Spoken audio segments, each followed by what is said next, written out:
आदि गुरु भगवान श्री शंकराचार्य जी के चरणों में प्रणाम। परम पूज्य परम आदरणीय ब्रह्म स्वरूप स्वामी श्री प्रेमपुरी जी महाराज के चरणों में प्रणाम। परम पूज्य परम आदरणीय श्री स्वामी जी के चरणों में प्रणाम। ओम शन्नो मित्रः शं वरुणः शन्नो भवत्वर्यमा शन्न इन्द्रो बृहस्पतिः शन्नो विष्णुरुक्रमः। नमो ब्रह्मणे नमस्ते वायो त्वमेव प्रत्यक्षं ब्रह्मासि त्वमेव प्रत्यक्षं ब्रह्म वदिष्यामि ऋतं वदिष्यामि सत्यं वदिष्यामि तन्मामवतु तद्वक्तारमवतु अवतु माम् अवतु वक्तारम्। ॐ शान्ति शान्ति शान्तिः। ॐ भद्रं कर्णेभिः शृणुयाम देवाः भद्रं पश्येमाक्षभिर्यजत्राः स्थिरैरङ्गैस्तुष्टुवागुंसस्तनूभिः व्यशेम देवहितं यदायुः। स्वस्ति न इन्द्रो वृद्धश्रवाः स्वस्ति नः पूषा विश्ववेदाः स्वस्ति नस्तार्क्ष्यो अरिष्टनेमिः स्वस्ति नो बृहस्पतिर्दधातु। ॐ शान्ति शान्ति शान्तिः। ॐ सहनाववतु सहनौ भुनक्तु सह वीर्यं करवावहै तेजस्विनावधीतमस्तु मा विद्विषावहै। ॐ शान्ति शान्ति शान्तिः।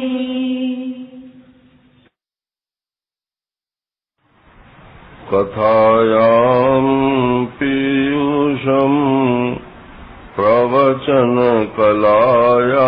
च पटुतां सुलेखे लालित्यं लसति किल यस्य क्षितितले।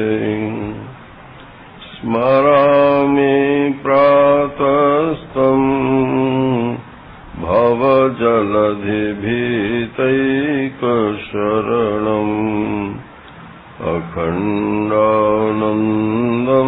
श्री गुरुवरमहं ब्रह्म परमम्। नारायणं नमस्कृत्य नरं चैव नरोत्तमं देवीं सरस्वतीं व्यासं ततो जयमुदीरये।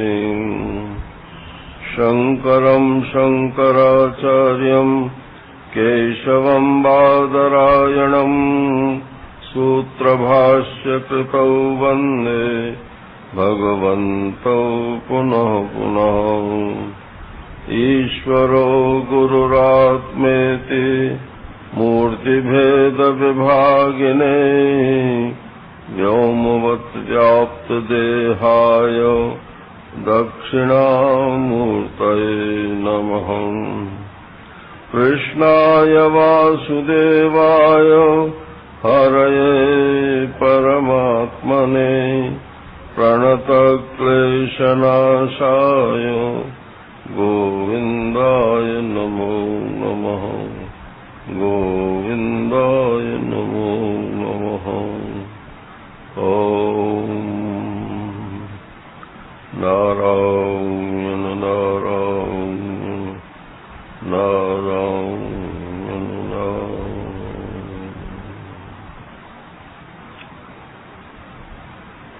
श्लोक संख्या 18। विद्या विनय संपन्ने ब्राह्मणे गविहस्तिनि शुनि चैव स्वपाके च पंडिताः समदर्शिनः इहैव तैर्जितः सर्गो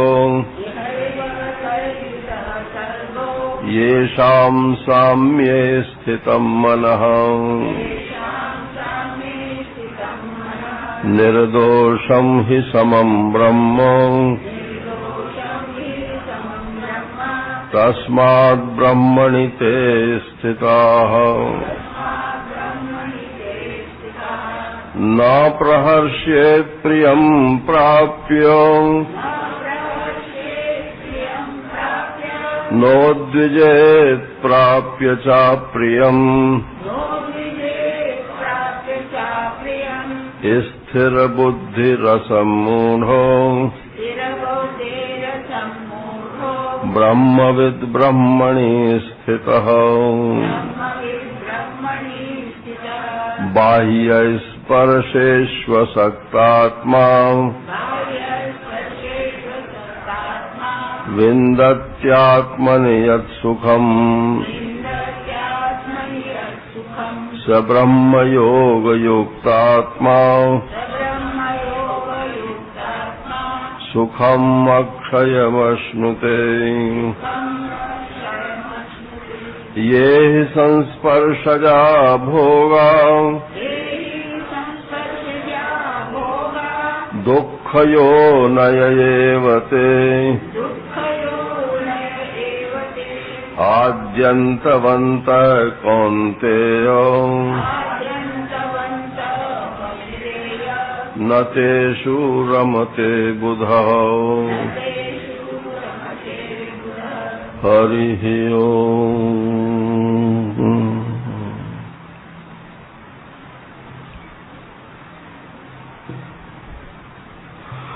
सत्रहवें अध्याय में तो 17वें श्लोक में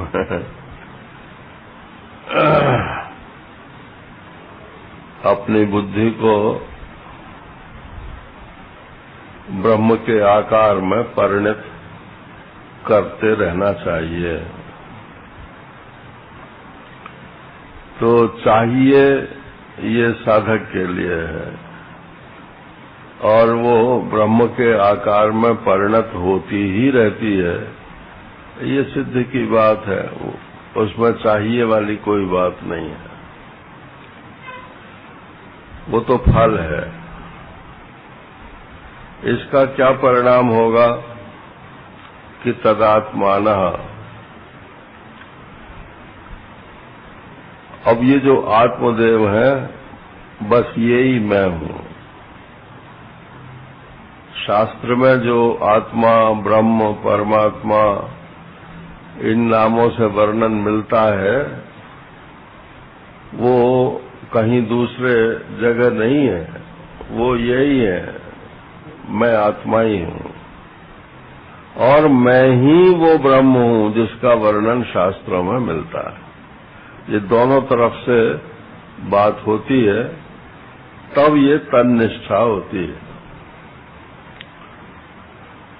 बोले मैं आत्मा हूँ, ठीक है, तो जैसे पहले आप अपने आप को मानते थे मैं मनुष्य हूँ या मैं जीव हूँ, ऐसे ही अब आप अपने को कहने लगे मैं आत्मा हूँ।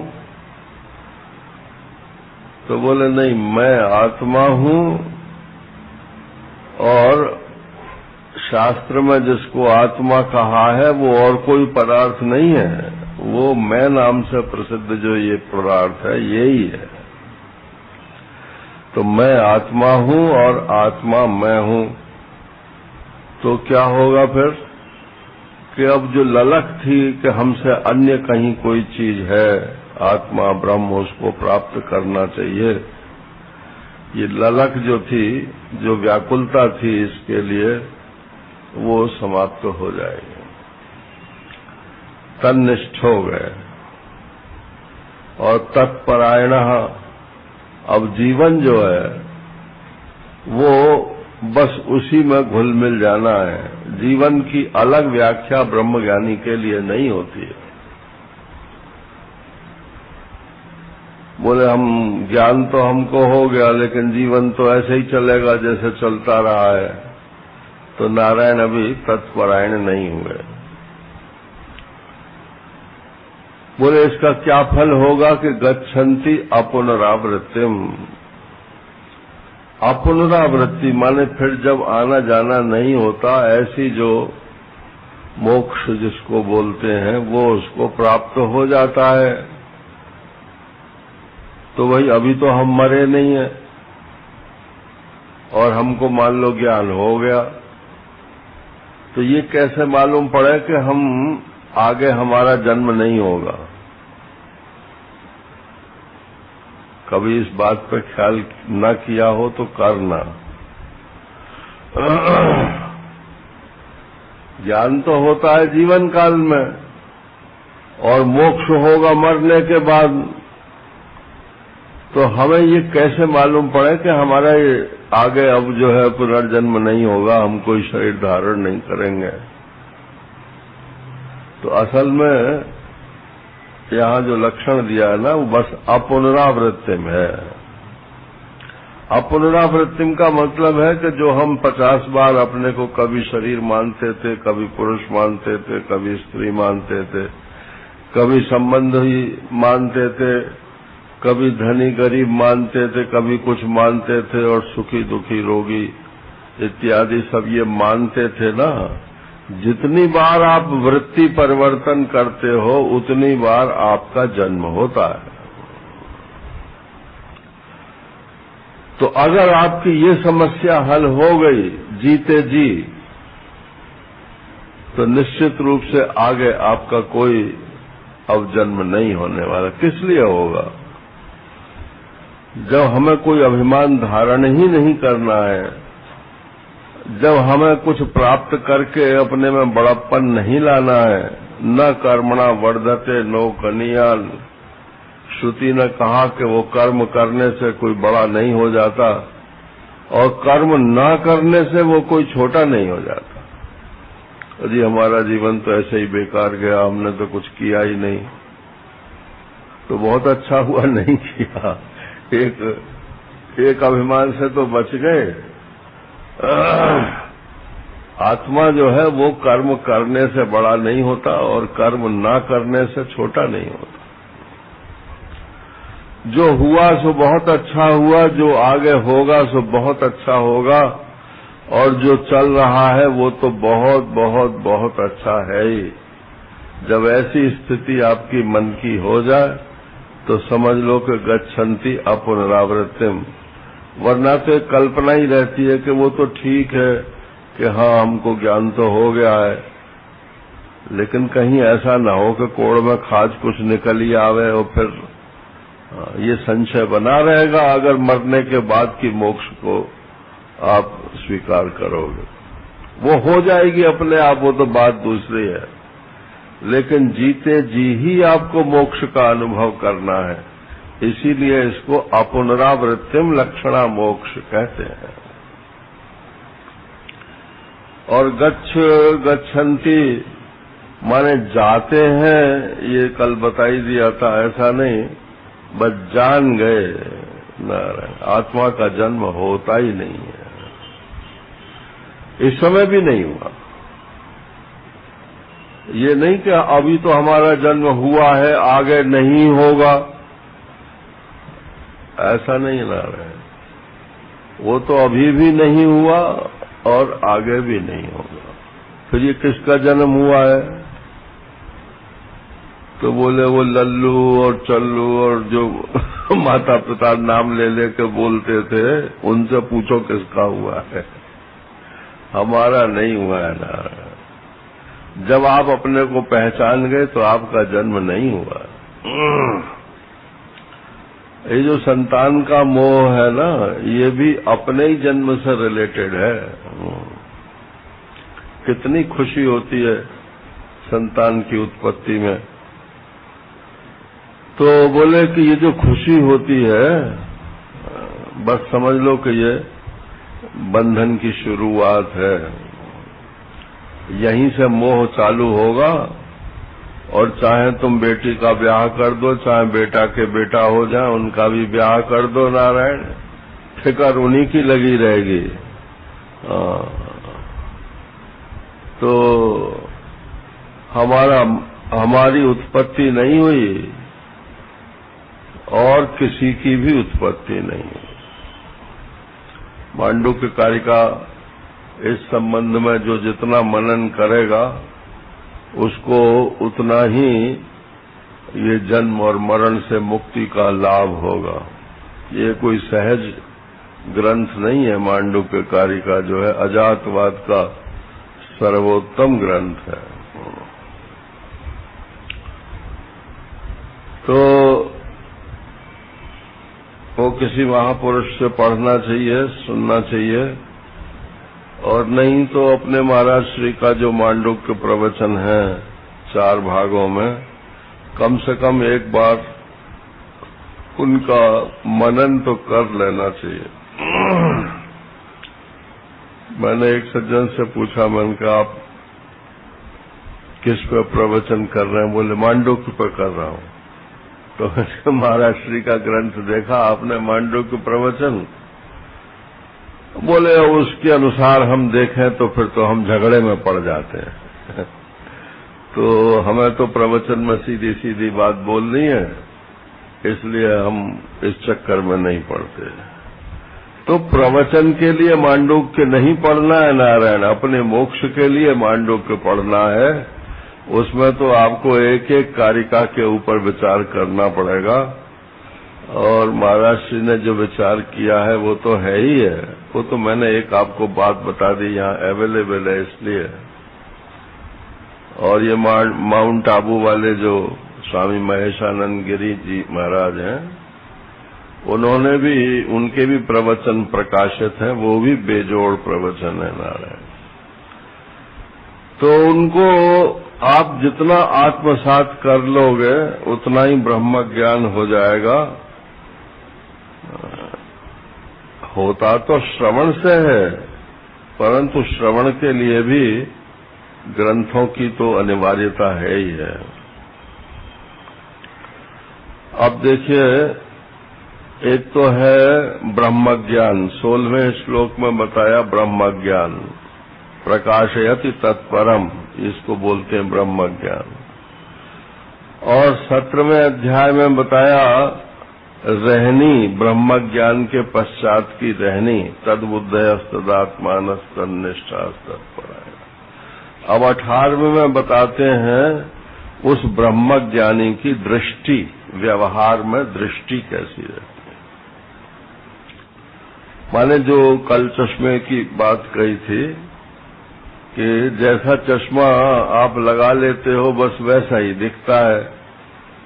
महाराज श्री सुना रहे थे कि हम दिल्ली में किसी के घर भोजन करने जा रहे थे, तो गाड़ी में बैठे थे, और वो हमने प्रबुद्धानंद से कहा कि प्रबुद्धानंद, आए तो इस मोहल्ले में हम पहले भी हैं, लेकिन ये सारे घर हरे हरे क्यों पुते हुए? तो प्रबुद्धानंद जी बोले कि महाराज अब आपने अभी चश्मा नहीं बदला है, आपने हरे रंग का चश्मा लगा रखा है, इसलिए आपको ये सब हरे ही हरे दिख रहे हैं। वो उदाहरण है ना कि सावन के अंधे को हरा ही हरा सूझता है। जब अंधा हुआ था तब चारों तरफ हरियाली थी, तब उसे और कोई रंग सूझता ही नहीं है। तो जैसा चश्मा लगा होता है वैसा ही दिखता है। तो ब्रह्म ज्ञानी की दृष्टि माने उसका चश्मा कैसा है? तो कहते हैं उसका समता का चश्मा है, समत्व। विद्या विनय संपन्ने ब्राह्मणे गविहस्तिनी। एक तो ब्राह्मण पूज्य है,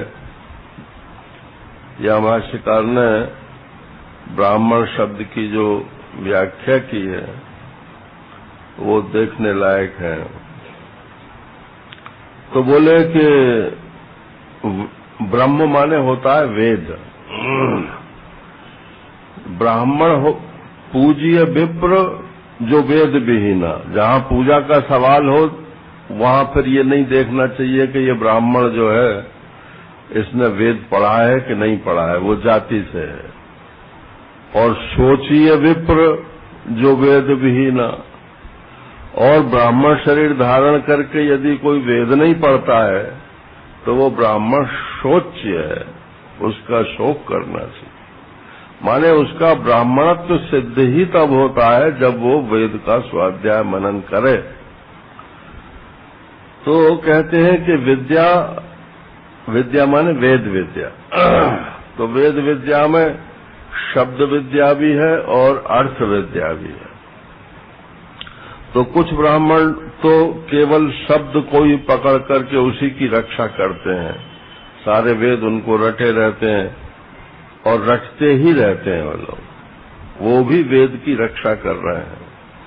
और जो वेद के अर्थ में अपनी बुद्धि का प्रवेश कराते हैं और दूसरों की बुद्धि का भी उसमें प्रवेश कराते हैं, वो अर्थ की रक्षा करते हैं। तो यहाँ विद्या संपन्न ब्राह्मण है।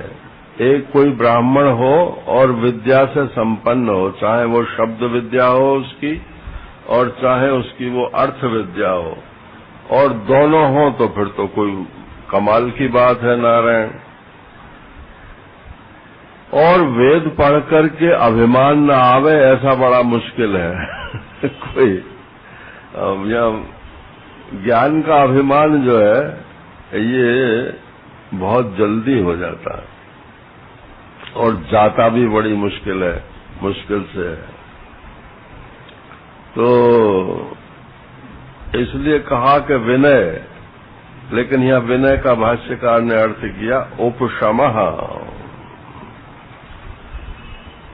वेद तो पढ़ा और भागे भागे फिर रहे हैं पैसे के पीछे, नारायण शोहरत के पीछे, तो वो बोले उनके जीवन में उपशम नहीं है, मन ठिकाने नहीं बैठता। तो विनय नहीं है, यहाँ विनय जो है पारिभाषिक कर दिया। और वैसे विनय माने ये भी है ही जो पहले मैंने कही बात कि अभिमान नहीं होना चाहिए, चाहे जिसके सामने सिखाया जाता है नारायण, तुम ब्राह्मण हो, जो तुम्हारे से नीचे वाले लोग हैं उनको प्रणाम तुम्हें नहीं करना है नारायण। जब दूसरा प्रणाम कर लेता है तब प्रणाम करते हैं वो, चाहे अपने से श्रेष्ठ ही क्यों ना हो। महाराज श्री जब संन्यास लेकर के आए ना, तो हरि बाबा जी महाराज सामने पड़े। अब हरि बाबा जी महाराज तो ब्राह्मण नहीं थे और महाराज जी दंडी होकर के आए थे। तो उनको ये बताया जाता है कि जो ब्राह्मण ना हो उसको प्रणाम मत करना। और भी बहुत सारी बात है। तो अब हमेशा से उनको प्रणाम करते थे, तो प्रणाम करने का मन तो होवे लेकिन कर ना पावे, क्योंकि ताकीद थी कि मत नहीं करना चाहिए। तो यूं कि हमने उड़िया बाबा जी से कहा कि क्या करें, हमारे मन में द्वंद्व होता है। तो बोले ये इस चक्कर को छोड़ो, जिसको पहले प्रणाम करते थे उसको अब भी प्रणाम करो। प्रणाम करने वाला बड़ा होता है, जिसको प्रणाम किया जाता है वो बड़ा नहीं होता है। प्रणाम करने से हम झुकते हैं ना, तो हम में विनम्रता आती है, और दूसरा आदमी तो सीधा खड़ा है, उसका तो और अभिमान बढ़ता है ना। और भागवत जी में तो लिखा कि गधा भी सामने से आवे तब भी उसको हाथ जोड़ करके साष्टांग दंडवत करना चाहिए नारायण। तो इसीलिए प्रणाम करने में क्या जाता है, किसी को भी प्रणाम कर लो। जब सब में परमात्मा है तो आपको झुकने में प्रॉब्लम क्या है? तो एक तो ब्राह्मण जाति से श्रेष्ठ, दूसरे फिर विद्या से श्रेष्ठ, और तीसरे वो संयमी है, मन उसका शांत है, जीवन में विनय है। तो अब उससे और क्या श्रेष्ठ होगा? तो सर्वश्रेष्ठ हो गया। तो बोले सर्वश्रेष्ठ ब्राह्मण में और गवी माने गाय में। गाय नंबर 2 है, गो ब्राह्मण हिताय च। हाँ, तो ब्राह्मण नंबर 1, और ऐसा ब्राह्मण हो तो सर्वश्रेष्ठ। और फिर उसके बाद गाय। भाष्यकार ने तो लिखा है कि गाय जो है वो रजोगुण है, और ये ब्राह्मण की जो व्याख्या की ये सात्विक है। लेकिन लोग गाय को तो इतना पूजेंगे, और जो सामने मनुष्य है नारायण पूजनीय है, उसकी पूजा नहीं करते हैं। तो ब्राह्मण नंबर 1, नंबर 2 पर फिर गाय रजोगुणी, और फिर हाथी। अब हाथी को ऐश्वर्य का प्रतीक मानते हैं, तो जिसके यहाँ उसकी हवेली में सब हाथी झूमते हैं, ऐसा ईडियम है, हाथी झूमते हैं। तो माने बहुत बड़ा आदमी है। लेकिन यहाँ लिखते हैं भाष्यकार के हाथी माने तमोगुण। जो जितना ज्यादा मोटा होता जाता है, समझ लो उसका तमोगुण बढ़ रहा है, शरीर को हिलाता डुलाता नहीं है। नींद खाता खूब है, नींद खूब आती है, और शरीर को हिलावे डुलावे नहीं तो मोटा होता चला जाएगा। तो ये हाथी जन्म से ही मोटा हो गया। ये इसीलिए ये जो जीव का प्रतीक है, ये हाथी जो अज्ञानी जीव है विषयी, उसका प्रतीक है। ये जो गजेंद्र उद्धार है भागवत में जो प्रसंग आता है, तो वहां हाथी जो है वो जीवत्व का प्रतीक। वो गर्दन घुमा कर नहीं देख सकता है हाथी नारायण। ऐसे ये जो भोगी जीवात्मा है, ये आत्मा की तरफ नहीं देखते। दुनिया तो खूब दिखती है इसे, लेकिन गर्दन घूम करके जो है अपनी तरफ नहीं आती है। दृष्टि जो है वो अपनी तरफ नहीं आती। ये तमोगुण है। तो चाहे सात्विकता की सीमा विद्या विनय संपन्न ब्राह्मण हो, चाहे रजोगुणी गाय हो, और चाहे तमोगुणी हाथी हो, और फिर तमोगुण का और घोर उदाहरण देते हैं शूनी, कुत्ता।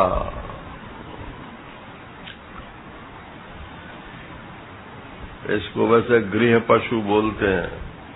तुलसीदास जी महाराज ने इसके लिए लिखा गृह पशु, और व्यंग भी किया। बोले कि कुत्ता जहां भी जाता है रोटी के लिए जाता है, रोटी डाल दो तो तुम हिलाता रहता है, लेकिन डंडा भी वहीं खाता है नारायण। एक दफा डाल दी फिर भी अगर बैठा है तो डंडा खाएगा वो। तो बोले बार बार डंडा खाता है लेकिन वहां जाना नहीं छोड़ता है। इसी तरह से ये जीव जो है ये विषयों का सेवन करके दुखी होता है, लेकिन उन विषयों का सेवन बंद नहीं करता है। तो ये कुत्ते की योनि जो है, भागवत में इसको वातांशी कहा है। वांताशी, वातांशी नहीं, वांताशी। वांताशी माने अपना खाया और फिर अपने ही उगल दिया, और फिर उगले हुए को फिर खा लिया। जो कह कर देते हैं कुत्ते ना, उसको फिर चाट लेते हैं, उसमें जो रोटी शोटी निकल जाती है। तो बहुत ही घृणित अर्थ में कुत्ते का अर्थ लिया जाता है। अब आजकल तो नारायण कुत्ता संग में ही रहता है। महाराष्ट्री तो कहते थे कि शास्त्र में कुत्ता पालने का निषेध है। अब वो पुरानी बात है भाई, नई बात है। तो सुनी और फिर और गए भी थे श्वपा के, जो कुत्ता को भी मार के खा जाए, उसे मांस जो है, कुत्ते का मांस खाने वाले को श्वपाक माने चांडाल बोलते हैं। नारायण। तो और भी गया बीता हो गया। वो एक दफे लेख किसी अखबार में पढ़ रहे थे हम, पत्रिका में, तो उसने हर जगह के खाने की वो दी थी कि किस देश में क्या क्या चीज खाए जाते हैं ना। तो भारतवर्ष की गनीमत समझो। नहीं तो भारतवर्ष से पूरब में जितना है, ये क्या नाम है, पूरब तो यहीं से समझ लो, बंगाल से आगे से ही समझ लो, ये सब मांसाहारी हैं। और मांसाहारी के बाद में भी फिर जाने क्या क्या खाते हैं, ये तो जो लोग जाते रहते हैं वो अच्छी तरह से बता सकते हैं। लेकिन उसमें सब लिखा था, सांप खा जाए, बिच्छू खा जाए, छिपकली खा जाए। नारायण, कोई चीज ऐसी नहीं है जिसको वो खा नहीं जाते हो। तो ये तो हमारे चांडालों से जाके बदतर है। तो बोले ठीक है भाई, जिसका जो खाना है उसकी आलोचना क्या करनी। लेकिन ये जो ब्रह्मज्ञानी जी महाराज हैं, इनको तो अब वो स्थिति प्राप्त हो गई है कि समदर्शिना, वो उनके बाह्य खान पान, रहना सहना, आकृति इनको नहीं देखता है। उसकी दृष्टि तो एक्सरे की तरह से हो गई है। एक्सरे तो समझ ही गए, अब आजकल समझाने की जरूरत नहीं है। वो मांस को भेद करके बस हड्डी को तो नहीं भेद पाती है, गला देती है, लेकिन हड्डी को भेद नहीं पाती है। हड्डी की छाया आती है जो उसमें एक्सरे फोटोग्राफ जो होता है, मांस को भेद जाती है। तो जैसे एक्सरे जो है वो मांस को भेद करके भीतर का दृश्य सामने ले आते हैं, ऐसे ही जो ब्रह्मज्ञानी है नारायण, उसकी आंखों में एक्सरे आ जाती है, वो उसके बाह्य आवरण को भेद करके भीतरतम जो अंतरात्मा है वहीं जाकर के ठहरती है। समदर्शिना, तो वो तो सब में एक ही है, एक ही आत्मा है, इसलिए उसे कोई फर्क नहीं पड़ता। उसी को गीता जी कहती हैं पंडिता। नारायण वही पंडित है। ये गीता में 3-4 जगह पंडित शब्द आता है ना। एक तो जो जिंदा और मुर्दा दोनों के लिए रोता है, वो अज्ञानी है, पंडित नहीं है। पंडित वो है जो दोनों के लिए नहीं रोता। रोने का नाटक करना चाहिए, रोना नहीं चाहिए।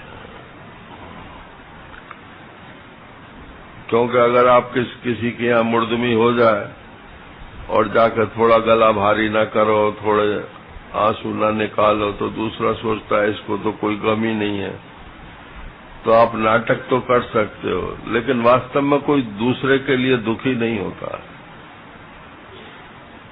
अपनी तो सुई भी चुप जाए नारायण, तो उससे जो है तकलीफ होती है, और दूसरे को घाव भी हो जाए बड़ा, तो भी कहना वो तो ऐसा हो जाता है, ऐसा वो ऐसा। और ये तो सब दुनिया आनी जानी है, सब आता ही रहता है, जाता ही रहता है। वो एक महात्मा सुनाते थे कि वो एक सज्जन ऐसे ही बोल देते थे। अब थे वो बड़े आदमी, अब उनका मर गया कुत्ता ना रहा। कुत्ता मर गया तो उसका मातम पुरसी के लिए सब लोग आमे। हाँ, वो सब वो कौन सी जाति का था वो, मेरे ख्याल से 8 साल का तो हो गया होगा। तो अब वो बेचारे कुत्ते की मातम पुरसी के लिए तो किसी ने कहा आप तो दूसरे लोगों से कहते थे सब मरते ही रहते हैं, जाते ही रहते हैं, आप क्यों इतना शोक मना रहे? अरे भाई हमारा कुत्ता था ना, वो हमारा कुत्ता था ना। तो एक तो जो जिंदा और मुर्दा दोनों के लिए शोक करता है नारायण, एक तो वो पंडित नहीं है, ये पंडित की पहचान नहीं। और दूसरे जिसकी ज्ञान की अग्नि में कर्म भस्म हो गए हैं वही पंडित है, ये भी गीताई की परिभाषा। और ये तीसरी परिभाषा आई कि जो सब में एक जो आत्म तत्व है उसका जो दर्शन करता है नारायण, वो पंडित है। अब लिखो कोई भी अपने नाम के आगे पंडित जी, लेकिन गीता के हिसाब से पंडित वो ही है। तो पंडिता समदर्शिनः। तो अब यहाँ एक प्रश्न आता है कि केवल समदर्शी ही होना पर्याप्त है या वो समवर्ती भी हो सकता है? इस बात को लेकर ये बहुत बहस होती है, महात्माओं में बहस होती है। तो अधिकांश महात्मा लोग इस पक्ष के हैं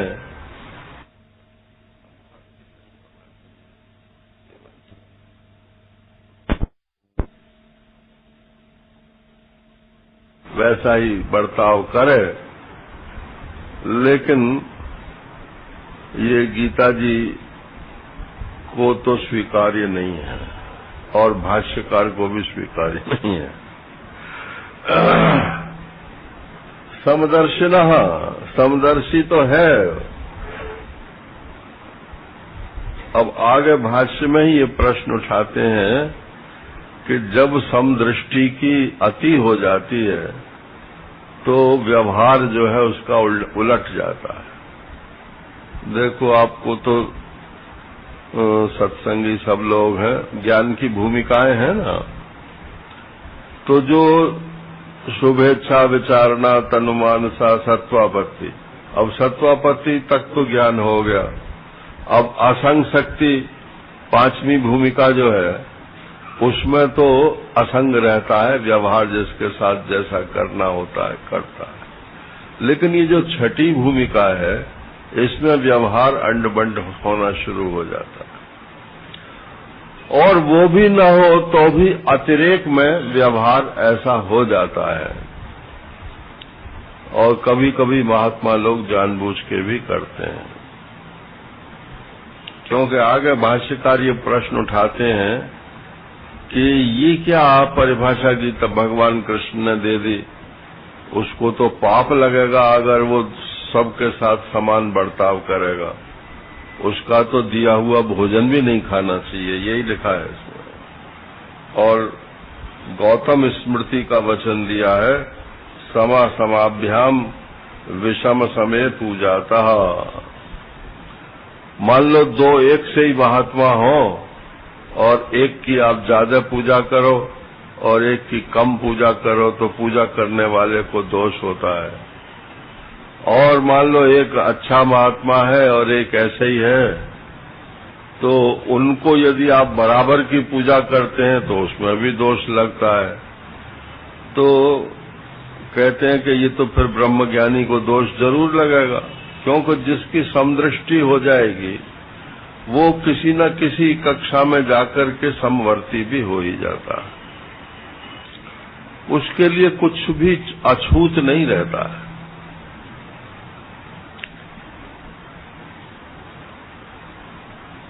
अगर आप लोगों में से जिन्होंने पावन प्रसंग पुस्तक पढ़ी हो तो बहुत अच्छा है, और ना पढ़ी हो नारायण तो उसको अवश्य पढ़ें, वो तो उपन्यास सरीखा है। हाँ। महाराज श्री के जीवन में जितने लोग भी आए, चाहे वो महात्मा हो चाहे को, जिनकी उन्हें याद रही आई, कैसे कैसे उन्होंने उपदेश दिए, कैसे क्या क्या विशेषता थी, ये सब उनमें पावन प्रसंग नामक पुस्तक में है। तो उसमें ये प्रसंग भी है, और हमारे महन जी महाराज जो हैं उनका तो वो तो उसमें एक पात्र है उसके और वो दादाजी थे उनके महाराज जी के सेवक, वो भी एक पात्र थे। तो एक चर्मकार था कोई, अब आजकल तो दूसरा शब्द नहीं बोल सकते, तो चर्मकार माने चमड़े का काम करने वाला। तो कभी करता था, लेकिन बाद में वो उसका या तो दिमाग वैसा हो गया होगा, बस ऐसे ही वहां दावानल कुंड पर पड़ा रहता था और नहाता उता भी नहीं था। उन दिनों पानी तो सब जगह खारा ही मिलता था ना, नहा में क्या, दावानल कुंड में ही बस पानी मीठा था। तो नहाता भी नहीं था और केवल लंगोटी लगाता था, कपड़े भी नहीं पहनता था, पसीने उसके आते रहते थे। अब उसको पता नहीं क्या महाराज श्री से कुछ प्रेम हो गया, और प्रेम वो महाराज जी में कुछ वो था जैसे शहद होता है ना, तो लोगों को अपने आप ही प्रेम चिपक जाते थे उनसे, छोड़ने को मन नहीं करता था। और इसका वर्णन शास्त्रों में है कि उसका स्वभाव इतना मीठा हो जाता है, यहाँ तक कि उसका शरीर भी इतना मीठा हो जाता, मीठा माने ये स्वाद वाला मीठा नहीं इतना जो है मधुर हो जाता है कि लोग जो है चिपके रहते हैं। तो वो उनसे चिपक गया। अब वो आता तो महाराज जी की गोद में ऐसे सिर रख के लेट जाता हूं। अब एक तो जाति से हीन और दूसरे स्वच्छता नहीं, और उसके सब पसीने वसीने सब उनके लग जाते थे। तो सेवकों ने कहा महाराज ये ठीक नहीं है, लोग भी आलोचना करते हैं कि ये कौन सा ब्रह्म ज्ञान है तो महाराज जी ने कहा भाई देखो मैं तो बुलाता नहीं हूं, अब वो आता है, अब उसकी ऐसी इच्छा, मैं तो उसकी इच्छा पूरी कर देता हूं। बात चाल दी मतलब। तो फिर इन दोनों लोगों ने सलाह की कब के वो आवे तो उसको भीतर आने ही मत दो। फिर भी वो आ गया तो डोला डंडा उनकी मतलब एक ने हाथ पकड़े एक ने पैर पकड़े और ले जाकर बाहर फेंक दिया उसे, और बोले खबरदार जो अब कभी भी आया। अब वो आया नहीं कई दिन तक। तो एक दिन रास्ते में मिल गया वो,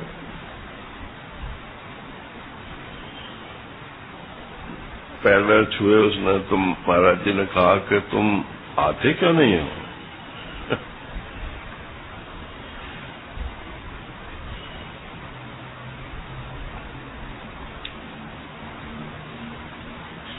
तो बोला महाराज आपके सेवक नहीं आने देते। तो बोले रात को 10 बजे आ जाया कर, 10 बजे तक सब सो जाते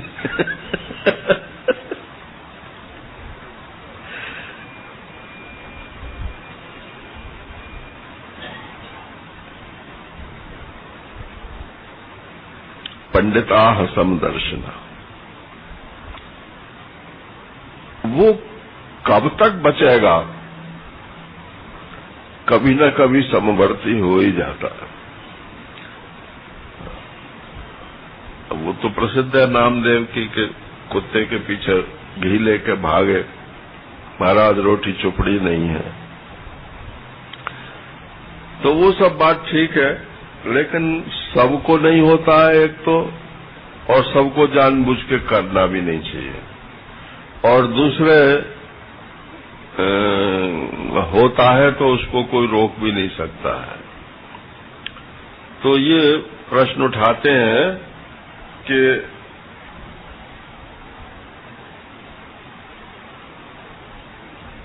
उसे तो पाप लगेगा ब्रह्मज्ञानी को अगर वो समवर्ती हो जाएगा तो भगवान कृष्ण कहते हैं कि यार तुम भी कहाँ कौन सी स्टेज की बात कहाँ पे? पाप पुण्य की बात ब्रह्मज्ञानी को कैसे स्पर्श करेगी? किसको पाप लगेगा? शरीर को पाप तो अज्ञानी को भी नहीं लगता है। वो तो अज्ञानी अपने संस्कार के अनुसार पाप पुण्य की कल्पना अपने में कर लेता है। इहैव तैर्जितः सर्गो येषाम् साम्ये स्थितम् मनः निर्दोषम् हि समम् ब्रह्म तस्मात् ब्रह्मणि ते स्थिताः। इहैव माने यहाँ ही, भाष्यकार लिखते हैं जीवद भी, जीते रहते हुए ही, शरीर रहते हुए ही, मरने के बाद नहीं ना रहे। जिंदा रहते हुए ही जोर और लगाने के लिए एव और लगा दिया।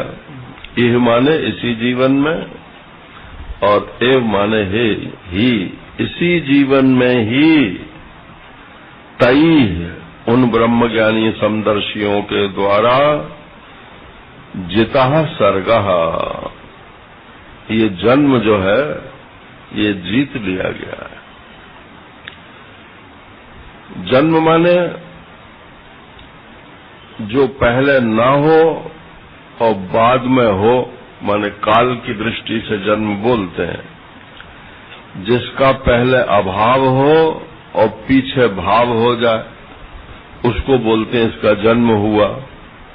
तो आत्मा का कैसे? आत्मा का तो कभी अभाव होता नहीं है। तो जिसका अभाव ही नहीं होता उसका फिर भाव पुनः कैसे होगा? इसलिए वो तो जन्म की बात तो खत्म हुई। और मृत्यु किसको बोलते हैं?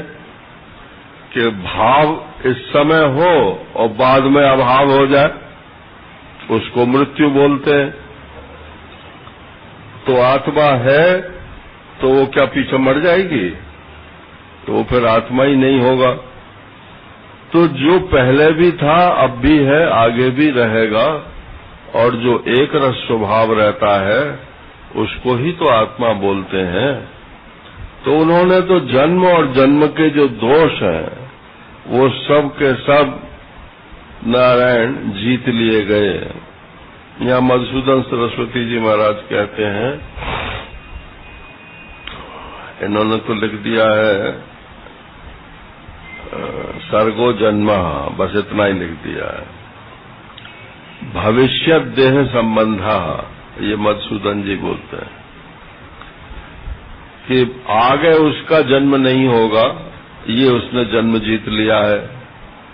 और महाराजा श्री लिखते हैं रस रत्नाकर में कि अविद्या, काम और कर्म ये जन्म के साथ आते हैं ना। अविद्या, काम और कर्म ये तीन का एक कैप्सूल है। अविद्या स्थूल शरीर है, वो कारण शरीर है, और काम जो है वो सूक्ष्म शरीर है, और कर्म जो है ये स्थूल शरीर है। अविद्या, काम और कर्म, ये तीनों का पिटारा लेकर के ये जीव आता है नारायण। तो अब जन्म जीत लिया है, इसका क्या मतलब? कि अब आगे अविद्या तो इसी जन्म में नष्ट हो गई उसकी, और कामना जो है उसने शांत कर ली तद्बुद्धयस्तदात्मानस इत्यादि के द्वारा। और कर्म नैव कुर्वन्न कारयन्, अब उसके लिए कोई कर्तव्य ही नहीं रहे, तो कर्म भी खत्म हो गए नारायण। तो अविद्या, काम और कर्म ये तीनों नष्ट हो जाने के कारण अब आगे उसका जन्म होने वाला का प्रश्न ही नहीं है। और जन्म के साथ जितने दोष होते हैं या पाप होते हैं या पुण्य होते हैं वो सब के सब जीत लिए गए। किनके द्वारा? कि येषाम् साम्ये स्थितम मनः, जिनका मन जो है इस साम्यावस्था में स्थित हो गया है। बोले ये साम्य क्या? कि समम ब्रह्म, ये समता जो है ये ब्रह्म का नाम है नारायण। जैसे आकाश का नाम सम रख सकते हो कि नहीं? आकाश सब में सम है,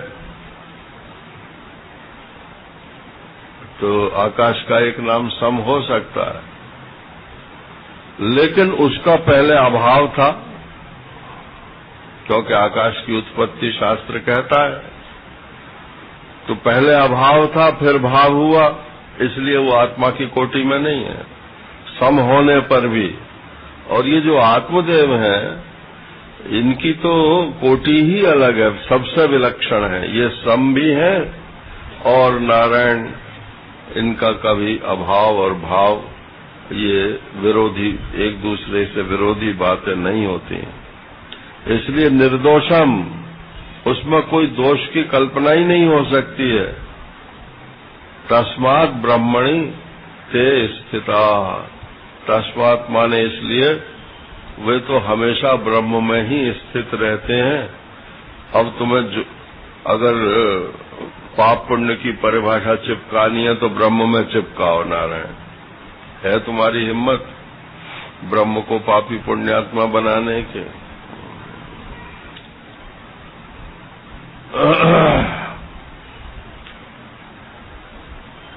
अब देखो, श्री कृष्ण को भगवान भी मानते हैं, मानने वाले लोग कह रहा हूं, श्री कृष्ण को भगवान भी मानते हैं और उनकी लीला में खुचर भी निकालते हैं। उन्होंने ऐसा क्यों किया, उन्होंने ऐसा क्यों किया। राम जी को भगवान भी मानते हैं और फिर उन्होंने ऐसा क्यों किया, उन्होंने ऐसा क्यों किया। अरे ब्रह्म के लिए कोई कायदे कानून नहीं होते हैं, क्योंकि वो सब में सम है। आपको तो सिर्फ इतना ही दिखता है कि इस समय ये क्या है, और ईश्वर के लिए तो भूत भविष्य वर्तमान हर व्यक्ति का सब सामने रहता है। ये चाहता, क्या चाहता था, क्यों इसने ये जन्म लिया, अब क्या चाहता है और आगे क्या चाहेगा, ये भी उसको मालूम है। बस एक ही शर्त है कि इस बीच में अगर ब्रह्म ज्ञान हो जाएगा नारायण, तो ईश्वर भी कह देगा अब मुझे नहीं मालूम तुम क्या, तुम अब तो तुम जो तुम हो सो मैं हूं, जो मैं हूं सो तुम हो रहा। ये कोई मामूली चीज नहीं है ब्रह्म ज्ञान। इसे किसी से तुलना नहीं करनी चाहिए कि ब्रह्म ज्ञान छोटा है कि बड़ा है। तुलना तो वहां होती है जहां दो बराबर की चीज तो हो कम से कम। इसके तो समान ही कोई नहीं है। और तत्व ज्ञान की जो प्रक्रिया है उसके अतिरिक्त इसकी प्राप्ति का कोई उपाय भी नहीं है। गुरु जी के द्वारा गुरुमुख से शास्त्रों का, उपनिषदों का श्रवण, फिर मनन, फिर निधिध्यासन, फिर ब्रह्माकार वृत्ति, जो उसका तरीका है उसी तरीके से होगी। ये किसी की कृपा से नहीं मिलता है, बस गुरु की कृपा इतनी है कि वो आपको सही आपको जो है सुना दे, बात बता दे, और आपका जब उत्साह ठंडा पड़े तो आपको सहारा देता है। यही उसकी कृपा है। अरे महाराज हम तो नहीं कर पाएंगे। वो महाराज जी ने याद करते हैं ना कि हमने उनको लिखा, जिनसे मंत्र लिया था श्री कृष्ण पुरी जो थे, योगानंद पुरी, हाँ, तो उनको पत्र लिखा, महाराज हमसे तो ये इसका अनुष्ठान नहीं होता है। तो उन्होंने कहा कि अरे तुम आदमी हुए, आदमियों में ब्राह्मण हुए, और ब्राह्मण में भी फिर तुम मतलब वैदिक हुए, और वैदिक में भी तुमको गुरु मिल गया, गुरु में भी फिर भगवान में प्रीति तुम्हारी जग गई, मंत्र मिल गया।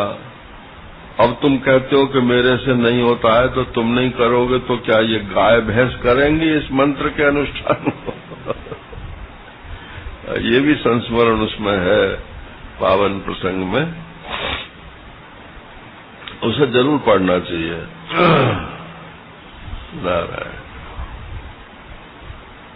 तो जो खरीद के ही पढ़ना जरूरी नहीं है, लाइब्रेरी में से निकाल के पढ़ सकते हैं, लेकिन एक बार पढ़ डालिए। महाराज श्री ने स्वयं लिखवाया है, वो बड़े छोटे छोटे वाक्य हैं और उपन्यास का सा मजा आता है। तो बोले तुम ये कहाँ से ले आए कि उसके समाभ्याम अब क्या है विषम समय पूजा था, ये स्मृति जो है इसकी यहाँ श्रुति में गति नहीं होती है ना। स्मृति अज्ञानी जीवों के लिए होती है। तो जहाँ कर्मकांड का विषय हो वहाँ तुमको स्मृति को लगाना। तो जैसे परीक्षित ने पूछ दिया ना कि महाराज श्री कृष्ण ने रासलीला क्यों की, वो तो धर्म के अवतार, धर्म की रक्षा के लिए अवतार लिया था। तो सुखदेव जी मानो आसमान से नीचे गिर गए। उन्होंने कहा मैं कहाँ बोल रहा था और तू कहाँ की बात करने लगा। तो कहाँ तो ब्रह्म ज्ञान की चर्चा हो रही थी और कहाँ ले आए वो पूजा के, उसको पाप लगेगा, उसको पुण्य लगेगा। इसलिए भगवान ने ये जरा गुस्से में ही बोला है, यह तैर्जिता सर्गो येषाम साम्ये स्थितम मनः निर्दोषम ही समम ब्रह्म तस्मात् ब्रह्मणि ते स्थिता। अरे वो तो नित्य ब्रह्म में स्थित है, पाप पुण्य की कक्षा से बाहर है। कोई शासन उनके ऊपर नहीं चलता।